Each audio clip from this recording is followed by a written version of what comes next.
오늘 오전 10시에 예정되었던 국회 본회의 무산의 건에 관한 것입니다.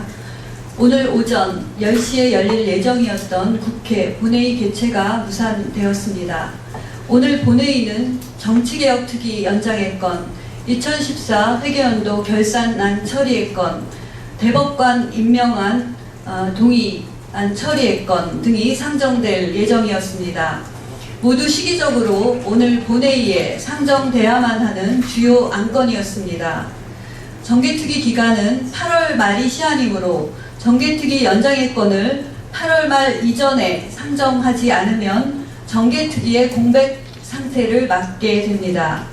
또한 2014 회계연도 결산안 처리의 건 역시 국회법상 9월 1일 정기국회 이전까지 처리되어야만 하는 사안입니다. 새정치민주연합은 특수활동비 개선 소위 구성을 주장하며 2014 결산안 처리를 지연시켰습니다. 새정치민주연합의 특수활동비 개선 소위 구성 등의 주장이 사실은 국정원 해킹 의혹을 밝힌다고 하다가 사실상 밝힐 것이 없으니 이제는 특수활동비 개선 등등의 명분을 들고 나오는 것이 아닌지 국민은 의심하고 있습니다. 대법관 임명동의안 처리의 건 역시 이기택 대법관 후보자에 대해서 서울대 출신 50대 강남 거주자라는 대법관 후보자들의 일반적 이력을 가진 것에 대해서 대법관 구성의 다양성을 반영하지 못한다고 주장하고 있습니다. 하지만 대법관 구성의 다양성이 반영되지 못한 것과는 별개로 이기택 후보자에게 결정적인 쟁점이나 결함이 없는데도 불구하고 인사청문회 결과 보고서 채택을 위한 회의를 지연시키고 이 건의 상정을 위한 본회의까지 무산시키는 새정치민주연합의 그 진위가 의심스럽습니다. 혹시나 새정치민주연합의 대법관 임명 동의안 처리 지연이 명분상으로는 대법관 구성의 다양성을 이야기하고 있지만 속으로는 한명숙 전 의원의 대법관 판결에 대한 저항이나 거부감을 드러내고 있는 것이 아닌지 국민은 의심하고 있습니다.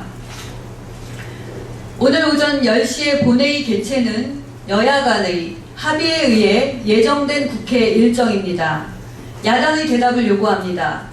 8월 국회는 새정치민주연합이 요구하여 소집이 된 국회임에도 불구하고 빈손 국회를 원합니까?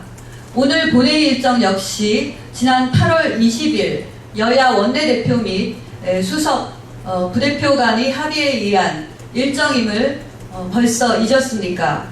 오늘 10시에 본회의를 예정해 놓고도 자당의 의원들에게 11시에 예정이었던 자당의 연찬회 시작 시간을 본회의 개회 시간인 10시로 앞당기겠다고 공지하는 새정치민주연합의 지도부는 도대체 무슨 생각을 하고 있습니까? 새누리당과의 약속이나 국민에 대한 약속과 다름없는 국회 일정을 일방적으로 파기해도 되는 것입니까? 새정치민주연합은 여야가 합의한 국회 일정을 일방적으로 깨고도 오전 10시에 약속하였던 본회의 일정을 11시 30분 등으로 미루다가 자신들의 연찬회가 오후까지 잡혀있다는 이유로 본회의에 끊임없는 대기와 지연을 유발하였습니다. 게다가 새정치민주연합은 국회 본회의의 오후 무산이 새누리당의 일방적인 일정 때문이라고 보도하고 있습니다. 금일 있었던 국회 본회의 10시 일정은 여야의 합의에 의한 것입니다. 특별히 국방부의 의지훈련에 대해서 여야 지도부를 초대한 바가 있습니다. 오늘 국방부의 의지훈련에 대한 초대는 여야 모두가 참석해야만 하는 일정이었습니다. 따라서 오후의 일정은 여야의 공통된 일정을 감안해서 국회 본회의 일정을 10시에 잡은 것이었다라는 말씀을 다시 드립니다. 새정치민주연합에 고합니다. 국민에 대한 신뢰, 국회에 대한 신뢰는 합의한 국회 일정에 대한 약속 지키기에서부터 시작합니다. 자당이 소집한 8월 국회, 여당과 합의한 국회 본회의 일정마저도 무산시키고 또 그 책임을 새누리당이 전가하는 새정치민주연합은 100배 사죄해야 합니다. 새정치민주연합은 국회 일정에 대한 약속 지키기부터 시작해서 국민 신뢰를 쌓기 바랍니다. 이상입니다.